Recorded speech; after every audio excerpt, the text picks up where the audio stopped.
बिस्मिल्लाहिर्रहमानिर्रहीम अस्सलाम वालेकुम। क्या हाल है आप सबके? उम्मीद है सब खैरियत से होंगे, खूब मज़े में होंगे, एंजॉय भी कर रहे होंगे। और देखिए ज़रा आखिरी अशरा आ भी गया और आप में से कितने सारे लोगों ने मुझे कहा कि सहरी के टाइम की आप कोई वीडियो डालती ही नहीं हैं और आजकल जो है वो आप बहुत स्लो हुई हुई हैं। तो देखिए मैं बहुत इंटेंशनली स्लो हुई हुई हूँ। जो चीज़ें रमज़ान में आपको बना के दिखानी और सिखानी थी वो अल्हम्दुलिल्लाह हमने रमज़ान से पहले ही कर लिया था। इतनी जल्दी आखिरी अशरा आ गया है तो मेरा दिल चाहता है कि ज़्यादा से ज़्यादा टाइम हम इस महीने पे फ़ोकस कर सकें, है ना? ये बाकी सब चीज़ें तो साथ-साथ चलती रहेंगी। जहाँ तक सेहरी का सवाल है तो यकीन माने बच्चे छोटे थे तो ज़बरदस्ती ज़रूर किया करती थी कि भई ये खाना ज़रूरी है वरना रोज़ा नहीं गुज़रेगा। अब बड़े हो गए हैं तो अपनी मर्ज़ी से रात को बता देते हैं कि सुबह हम ये लेफ़्ट ओवर सालन खाएँगे या कल का खाना जो बचा हुआ है वो खाएँगे या फिर हम कबाब खाएँगे। जो वो कहते हैं फिर उस हिसाब से सेहरी का इंतज़ाम हो जाता है। मोस्टली हम फ़ोकस करते हैं कि ज़रा तहज्जुद की नमाज़ हम टाइमली पढ़ सकें, तो खाना-पीना जो है वो हम हल्का-फुल्का ही रखते हैं, ज़्यादा मेहनत तलब काम नहीं करते। हाँ, लस्सी ज़रूर बनाते हैं क्योंकि बचपन से ही सहरी में लस्सी पीते आए हैं। तो जनाब ये थी रुदात मेरी सहरी की और अगर किसी को ये तवक्को थी कि मैं सहरी में पता नहीं कौन-कौन से करतब दिखाती होंगी, तो यकीन मानें कुछ नहीं, कुछ करतब नहीं दिखाते। तो ये आ गई है नेक्स्ट मॉर्निंग और इस दिन बड़ा अच्छा मौसम था और बर्फ़ के जितने भी पहाड़ थे वो सारे पिघल गए हैं। बड़ी खुशी हो रही थी मुझे कि अब शायद मौसम थोड़ा-सा बेहतर हो जाएगा, अब आगे जो है वो फ्लडिंग होने वाली है, खूब सारी बारिशें होंगी। और आज जो है वो मैंने सोचा कि हम खाना पका लें क्योंकि हम बहुत दिनों से प्रॉपर खाना पका नहीं रहे थे और मेरा बेटा आया हुआ था फिर उसने अपने साथ लेके भी जाना था। उनका ड्राइविंग टेस्ट भी था, तो थोड़ा-सा स्ट्रेस भी था। तो कोई ख़ास नई चीज़ मैंने बनाई नहीं है लेकिन वही पहले जिस तरह से मैं बिल्कुल पसंदों जैसे गोश्त के पार्चों पे लगाती थी बिहारी मसाला, लेकिन अगर आप गोश्त लेकर आते हैं, बोनलेस बोटियाँ लेकर आते हैं और उस पे बिहारी मसाला या फिर कच्चा पपीता और सारे नमक मिर्च मसाले लगा के रखते हैं, तो ये बिहारी बोटी बन जाती है। अच्छा इसको जो है वो बड़े अच्छे तरीके से आप रैप कर सकते हैं पराठों में और बर्गर बना सकते हैं और बच्चों के लिए बड़ा आसान रहता है इसको खाना और मैनेज करना बहुत आसान है। तो मैंने सोचा एक ये बनाया जाता है, तो अच्छा रहेगा। दूसरा ये कि हम कीमा बनाते हैं और कीमा अगर आप भुना हुआ बना लेते हैं, बिल्कुल कोई भी चीज़ ऐड किए बगैर तो यकीन करें ये भी बड़ा मल्टीपर्पज़ है। आप इसको पास्ता में डाल सकते हैं, ऐसे ही नॉर्मली खा सकते हैं, इसका पराठा बना सकते हैं, इसको लज़ानिया में यूज़ कर सकते हैं, तो फिर ज़रा आसानी रहती है इस तरह का खाना बना के। और साथ-साथ मैंने जो है वो अपना फ़िश टैंक भी साफ़ कर लिया है, इसलिए क्योंकि अब ईद आने वाली है और उन दिनों में ये एक्स्ट्रा काम करना बहुत मुश्किल है। तो जी बिल्कुल रूखा कीमा आपने बना लेना है और आप चाहें तो ज़्यादा बना लें, इसमें से हाफ़ जो है वो आप फ्रीज़ कर सकते हैं किसी और टाइम इस्तेमाल करने के लिए। और एक दफ़ा मैंने रिबन राइस बनाने सिखाए थे, उसमें भी ये काम आ सकता है। और हमारे घर के बाहर आ गया था गार्बेज का ट्रक। यहाँ पे बिहारी बोटी जो है, हालांकि मैंने बहुत थोड़ा पानी डाला था लेकिन दही ने गोश्त ने इतना पानी छोड़ा, तो फिर सबसे पहले जो है वो मैंने इसको खुले बर्तन में ट्रांसफ़र किया है। ये सारा का सारा पानी जब हमारा एवेपोरेट हो जाएगा तो उसके बाद हम इसे कोयले का धुआं दे देंगे। मेरा ख़्याल है किसी भी दावत के लिए या आम खाने-पीने के लिए या फिर सैंडविच रैप वग़ैरह बनाने के लिए ये सबसे बेस्ट आइटम है। आप चाहें तो कीमे को भी बिहारी बोटी मसाला लगा के रख सकते हैं, उससे वो बहुत अच्छा बिहारी कीमा बन जाएगा, लेकिन वो बिल्कुल ही बारीक हो जाता है और गलावट की वजह से वो फिर अपनी शक्ल को होल्ड नहीं करता। तो वो भी बहुत मज़ेदार लगता है। उसके साथ-साथ यहाँ दाल पकी है, दाल को बघार लगाया गया है क्योंकि बेटे साहब ने खुद 1-2 दफ़ा वहाँ पे दाल बनाई तो कह रहे थे कि मम्मा अच्छी नहीं बनती। तो मैंने सोचा चलो थोड़ी-सी दाल जो है वो बना ली जाए। कुछ काट लो प्लीज़ जल्दी से। अच्छा जब सारे बच्चे माशाल्लाह जमा हो जाते हैं ना तो सारे प्रोग्राम की ऐसी-तैसी हो जाती है। मैंने इन लोगों से कहा था आज इफ्तार में सिर्फ़ और सिर्फ़ जो है वो खाना खाएँगे क्योंकि फिर खाना ख़त्म नहीं होता और फिर बहुत मुश्किल होती है। लेकिन नहीं, फिर फ़रमाइश आई कि हम तो फ्रूट चाट भी खाएँगे, तो वो अब बनाने के लिए बैठी हैं ख़ातून और इतने स्लो मोशन में बना रही हैं। फिर साथ ही मेरे हस्बैंड को ख़्याल आया कि नई ग्रिल जो आई है उसको भी इस्तेमाल किया जाए। अब इसको कैसे इस्तेमाल करें, अब इसमें पकौड़े तो बन नहीं सकते। तो बस जी क्या करना था, स्वीट पोटैटो के फ्रेंच फ्राइज़ जो हैं वो ओवन में बनने के लिए रखे हैं। यहाँ पे सब चीज़ों का एक ढेर लगाया है और हमने प्लान किया है कि आज हम करते हैं बर्गर पार्टी। तो वैसे मुझे बर्गर पार्टी करने में कोई एतराज़ बिल्कुल भी नहीं था। रीज़न ये है कि इसी बहाने बन भी ख़त्म हो जाएँगे, बर्गर पैटी भी ख़त्म हो जाएँगे। लेकिन टेंशन ये थी कि जो खाना पकाया है अब उसका क्या होगा? माशाल्लाह ये ग्रिल इतनी लंबी है और इतनी बड़ी है, ये पूरी डाइनिंग टेबल पे आप इसे रख के जो है वो वहीं के वहीं लाइव कुकिंग कर सकते हैं अपने मेहमानों के साथ। और इसको लेके आप पिकनिक्स पे भी जा सकते हैं, अगर वहाँ पे आपको कहीं पावर आउटलेट मिल जाए तो वहीं पे आप ये सारा काम भी कर सकते हैं। तो मुझे पसंद तो बहुत आ रही थी, लेकिन ये कि बहरहाल इसको जगह चाहिए। तो बड़े अच्छे किस्म के यहाँ पे कबाब सिके, और कल के जो समोसे पड़े हुए थे वो भी मैंने निकाल के इसी के ऊपर रख दिए कि गर्म हो जाएं। अच्छा, मैं डाउटफुल थी कि ये समोसे गर्म होंगे या नहीं होंगे। एक स्लाइडर भी बचा हुआ था एक दिन पहले का, एक बेचारा गरीब सा पकौड़ा भी था। मैंने कहा चलो इसको भी रख ही देते हैं, कुछ तो गर्म हो जाएगा। और आप यकीन करें, मैं 30-40 सेकेंड के बाद आई हूँ इसको पलटने के लिए, तो ये देखें माशाल्लाह। मेरे माइंड में तो ऐसे मज़े मज़े के आइडियाज़ आने शुरू हुए कि एक ब्रेकफास्ट की दावत करनी चाहिए और उसमें लाइव आपको इस पे पैनकेक, फ्रेंच टोस्ट और फ्राई एग्स बनाने चाहिए। एक ही साथ जो है वो 8 से 10 लोगों का नाश्ता आप इस पे बना के फटाफट सर्व कर सकते हैं। बड़ा मुझे सोच के मज़ा आ रहा था। तो इंशाल्लाह ताला रमज़ान के बाद किसी दिन जो है ना ये प्रोग्राम ज़रूर रखेंगे और फिर मैं आपके साथ ज़रूर शेयर करूँगी। तो टेक्निकली ये बहुत बड़े साइज़ का इलेक्ट्रिकल तवा है, और तवे पे आप जो काम कर सकते हैं वो सब आप इस पे कर सकते हैं। बल्कि मैं तो अब ये देखते हुए सोच रही हूँ कि इसके ऊपर शायद रोटी भी पका सकते हैं। कितना मज़ा आए ना अगर मैं इसके ऊपर एक साथ 5 रोटियां रख दूं पकने के लिए, और एक ही दफ़ा में रोटियां तैयार हो जाए। बहुत अच्छा आइडिया है वैसे, है ना? और आलू के पराठे भी बनाए जा सकते हैं, नॉर्मल डॉन के पराठे भी बनाए जा सकते हैं। बड़ा ही मुझे कन्वीनियंट लगा और मज़ेदार लगा। अब आप लोग बताइए कि आपको ये कैसा लगा? हमारे मियाँ को बड़ा मज़ा आया, उन्होंने एक साथ जो है वो सारे बर्गर बना के ये जा वो जा, मतलब जैसे पिछली दावत में के व्लॉग में मैंने कहा था ना, चट मंगनी पट ब्याह बिल्कुल ऐसे ही उन्होंने इन बर्गर्स का भी चट मंगनी और पट ब्याह किया। बस यहाँ पे ग्रिल किए, वहाँ चीज़ रखा, यहाँ बन सेके, और ये ले भाई। बस टमाटर डालने भूल गए थे, जो कि वो मैंने बाद में डाले।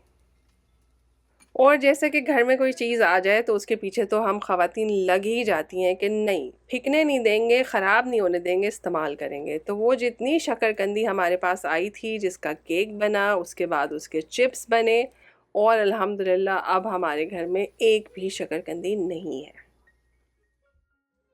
और जो बात मुझे सबसे ज़्यादा मज़ेदार लगी कि आप इस ट्रे को एज़ इट इज़ उठा के टेबल पे रख सकते हैं।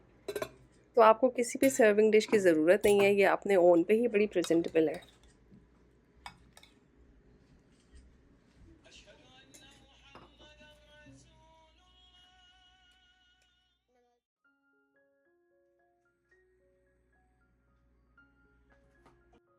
देखिए, जो मैंने स्लाइडर गरम किया था वो कितना अच्छा गरम हुआ है। तो मैं बर्गर्स खाने की बहुत शौकीन नहीं हूँ, तो मेरे लिए स्लाइडर ही मोर देन ओके था। अल्हम्दुलिल्लाह बड़ा मज़ा आया।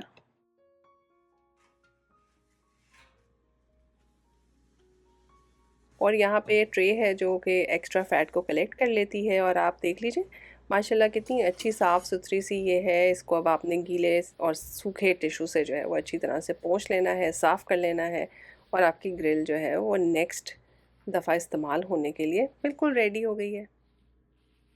जैसे इफ्तार के बाद की हमारी चाय भी मुकम्मल तौर पे तैयार है।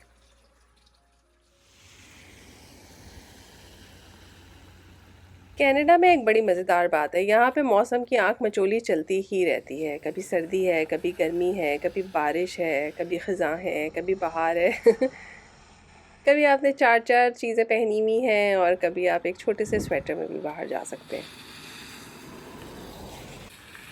हमारे बच्चे बड़े खुश हैं क्योंकि अब वॉक करने के लिए स्नो बूट पहनने की ज़रूरत नहीं है, स्नो जैकेट पहनने की ज़रूरत नहीं है, और हुसैन साहब जो हैं वो साइकिलिंग भी कर सकते हैं।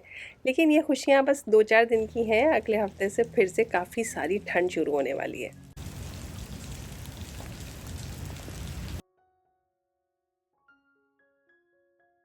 और जी, आज मैं शेयर करने लगी हूँ बहुत ही मज़ेदार किस्म की रेसिपी, फॉर श्योर आपके बच्चों को पसंद आने वाली है, क्योंकि इसमें कुकी भी है, इसमें कपकेक भी है, इसमें लावा भी है, और इसमें चॉकलेट भी है। तो मोल्टन लावा कपकेक्स या मोल्टन लावा केक, ये कितने फेमस थे एक ज़माने में, मेरा ख़्याल है हमारे बचपन में भी। लेकिन अब इसमें एक ट्विस्ट आया और वो ये कि ये कुकी कपकेक बन गए हैं। यानी कि इनका टेक्सचर जो है वो कुकीज़ की तरह होता है, मगर इनकी शेप जो है वो कपकेक जैसी होती है, और लावा तो होता ही है बीच में। तो बहुत सिंपल इंग्रेडिएंट्स के साथ ये बनता है। मैंने इसके अंदर क्या करना है कि बटर लिया है मैंने 5 से 6 टेबलस्पून, डिस्क्रिप्शन में मैं पूरी डिटेल लिख दूँगी। इसको मैंने मेल्ट होने रखा है, इसको हम ब्राउन होने रखेंगे, ठीक है। हल्की आंच पे काम कीजिएगा। यहाँ पे हमने ले लिया है एक बोल और उसमें हमने सारे वेट इंग्रेडिएंट्स को कंबाइन करना है। सबसे पहले हमने ले लिया ब्राउन शुगर ही प्रेफरेबल है, ठीक है। वाइट से ज़्यादा बेहतर ब्राउन रहेगी, अगर नहीं है तो प्लीज़ अरेंज कर लीजिए। और साथ साथ बटर पे नज़र रखें, इसको जलाना नहीं है, इसको ब्राउन करना है, ठीक है। ब्राउन बटर का अपना ही एक ऑथेंटिक सा टेस्ट होता है जो किसी भी कुकी को 4 चाँद लगा सकता है। अच्छा, जो हमारे ड्राई इंग्रेडिएंट्स हैं उसमें नमक है, थोड़ा सा बेकिंग सोडा है, बेकिंग पाउडर है, ऑल पर्पस फ्लावर है और चुटकी भर सिनेमन पाउडर है। इसको हमने मिक्स कर लिया है और साइड में रख दिया है। जैसे ही हमारा बटर ब्राउन हुआ है, हमने इसको शुगर में डाल दिया। आप चाहें तो इसको ज़रा सा और भी ब्राउन कर सकते हैं, लेकिन फिर उसके बाद ज़रा थोड़ा ख़दशा होता है कि टेस्ट में फ़र्क हो जाएगा। तो गोल्डन ब्राउन हो गया तो बस आपने इसको डाल देना शुगर के अंदर। अच्छा, सबसे मज़े की बात यह है कि ये नीम गर्म सा होगा जब, तो शुगर फ़ौरन ही डिज़ोल्व हो जाएगी। तो अगर ब्राउन शुगर के कोई लम्स है ना, तो वो भी नहीं पड़ेंगे, ये बड़ी अच्छी बात है। अब इसको ठंडा होना ज़रूरी है, ये बहुत ज़्यादा गर्म ना हो जब आप इसके अंदर अंडा डालें, क्योंकि अंडा फिर पक जाएगा और आपने यहाँ पे ऑमलेट नहीं बनाना है। तो बस इसमें थोड़ा-सा आपने वनीला एसेंस मिक्स किया है, उसे मिक्स कर लीजिए। उसके बाद आपने ये सारा का सारा ड्राई जो भी आपने बनाया था, वो फ्लावर का मिक्सचर इसमें डाल दें। और ये जो चॉकलेट है, इसकी जगह आप चॉकलेट चिप्स भी यूज़ कर सकते हैं, कुकिंग चॉकलेट भी यूज़ कर सकते हैं। मैंने तो ये जो बच्चे चॉकलेट्स खाते हैं ना, उन्हीं को कद्दूकश कर दिया, ठीक है। कुछ ज़्यादा मैंने टेंशन ली नहीं। तो अगर वो आपके पास हैं तो आप इस तरह से कर सकते हैं। लेकिन फिर मैंने क्या किया था, अपने पास शुगर की क्वांटिटी थोड़ी कम कर दी थी, क्योंकि ये चॉकलेट काफ़ी मीठी होती है। तो डिस्क्रिप्शन में मैं ये मेंशन कर दूँगी कि विद चॉकलेट और विदाउट चॉकलेट आपने कितना शुगर डालना है। थोड़ी देर इस डो को रेस्ट होने के लिए रख दीजिए। अच्छा, मेरा डो जो है वो बिल्कुल राइट कंसिस्टेंसी का गूँधा था। अगर आपको लग रहा है कि आपका ज़रा सा ढीला है, कंट्रोल करना मुश्किल है, तो इसको आप 15-20 मिनट के लिए फ्रिज में रख दें। ठीक हो गया। अब हम इसकी फिलिंग बना लेते हैं। यहाँ पे मैंने चॉकलेट चिप्स लिए हैं, इसमें मैंने 1 टीस्पून दूध डाल दिया है, साथ में मैं इसमें 1 टेबलस्पून डालूँगी मक्खन।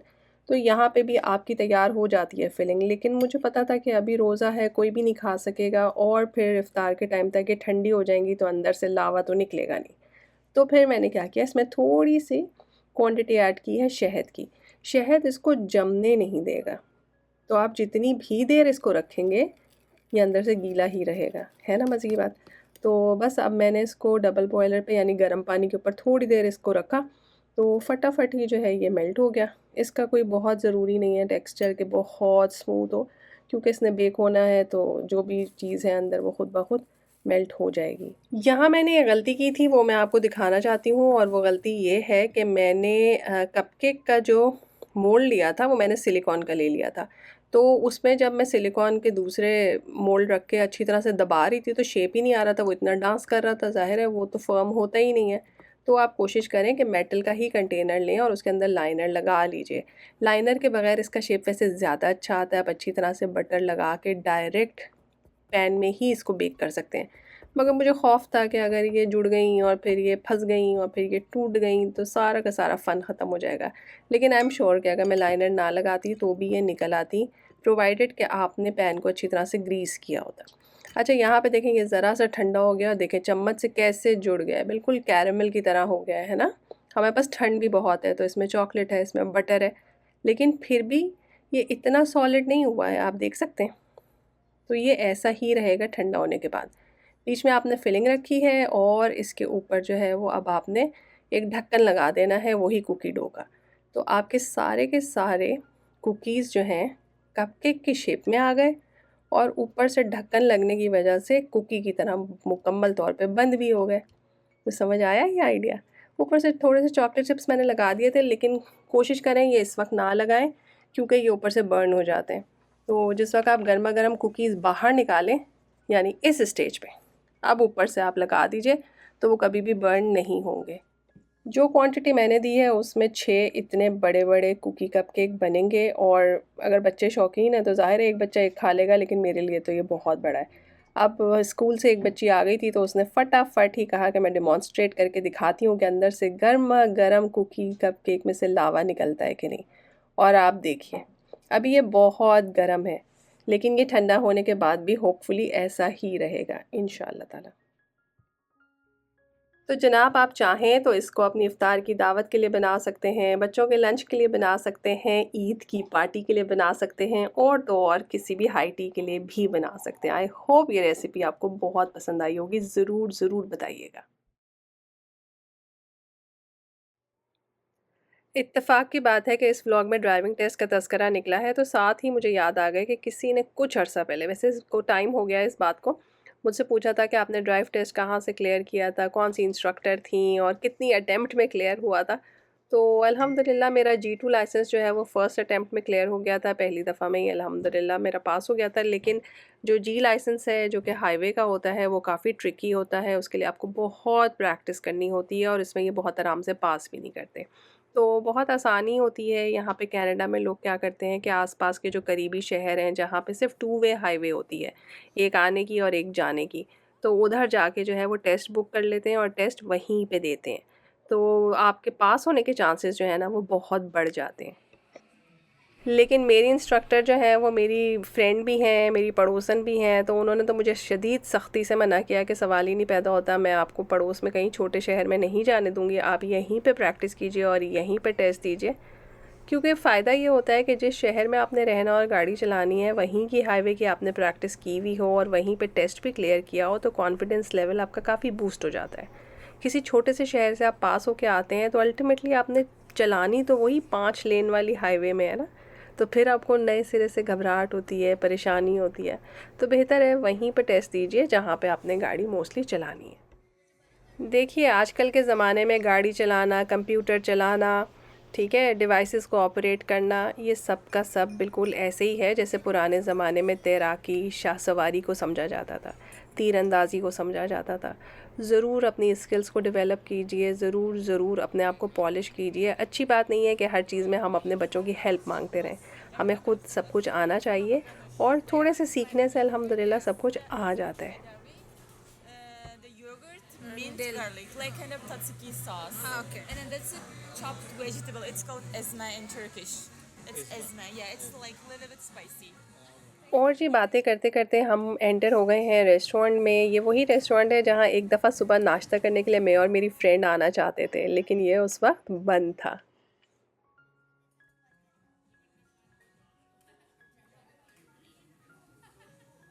पिछले कुछ सालों में बहुत सारे टर्किश रेस्टोरेंट हमारे आसपास खुल गए हैं, और जब हम नए नए आए थे तब ये इतने ज़्यादा कॉमन नहीं थे। इनके लिए आपको मिसिसागा या फिर टोरंटो वगैरह ही जाना पड़ता था।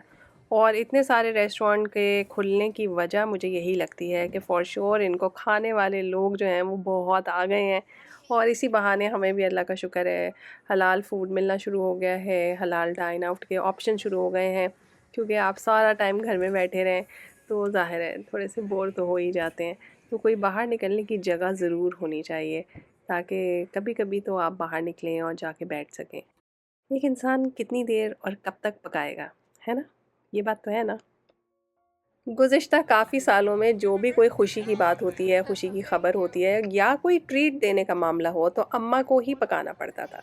तो इस तरह के रेस्टोरेंट खुलने से ये होता है कि कहीं कहीं अम्मियों को भी रिलीफ मिल जाता है, जो कि बहुत ज़रूरी है। माशाल्लाह खाना अच्छा था, और अल्हम्दुलिल्लाह मेरे ख़्याल में वही बात जो मैं हर व्लॉग में कहती हूँ कि हर चीज़ हर जगह पे अच्छी ही होती है। असल चीज़ जो मैटर करती है वो कंपनी है। आपके साथ अच्छे लोग होते हैं, अच्छे दोस्त होते हैं, अच्छे प्यारे अपने रिश्तेदार होते हैं, फैमिली होती है, तो अच्छा टाइम गुज़रने का एहसास भी होता है। लेकिन यही अच्छा मज़ेदार किस्म का खाना आप कोई ऐसे लोगों के साथ खा रहे हों जो आपको पसंद नहीं है या अच्छी बातें नहीं करते हैं, तो यकीन माने इस खाने में आपको कोई लुत्फ़ आने वाला नहीं है। कभी कभी मैं याद करती हूँ कि यूनिवर्सिटी में ईंटों पे बैठ के जो हम 5 रुपए के समोसे खाते थे ना, उनमें जो मज़ा था वो आजकल मिलने जुलने वालों के साथ बड़े बड़े रेस्टोरेंट्स में बैठ के भी नहीं आता। तो अल्लाह का शुक्र अदा किया करें। अगर आपकी लाइफ में अच्छे अच्छे मोहब्बत करने वाले लोग हैं तो उनकी कदर करें। और सबसे इम्पॉर्टेंट बात, अपने अज़ीज़ रिश्तेदारों को ज़रूर याद रखा करें। हमारा बड़ा मसला है, हम इर्द गिर्द दाएं बाएं ऊपर नीचे तो लोगों से मिलते हैं, दावतें देते हैं, तोहफे देते हैं, मगर जो बिल्कुल करीबी लोग होते हैं पता नहीं कैसे हमसे मिस हो जाते हैं। तो इसलिए इस रमज़ान उन्हें ज़रूर याद रखिएगा। कोई खाला, चाची, फूफो, मामी, कोई ऐसी खातून हैं जो बुज़ुर्ग हैं, उनके लिए ज़रूर एक अच्छा सा प्यारा सा सूट ख़रीदें, अपने हाथों से जाके उन्हें दे कर आएँ और बहुत सारी दुआएं समेटें। खुश रहिए, आबाद रहिए। अल्लाह ताला इस रमज़ान को हमारे लिए बाइस खैर बनाए और खैर से हमें अगला रमज़ान देखना नसीब करे। फिर मिलेंगे एक नए मज़ेदार से व्लॉग में। तब तक के लिए अल्लाह हाफ़िज़।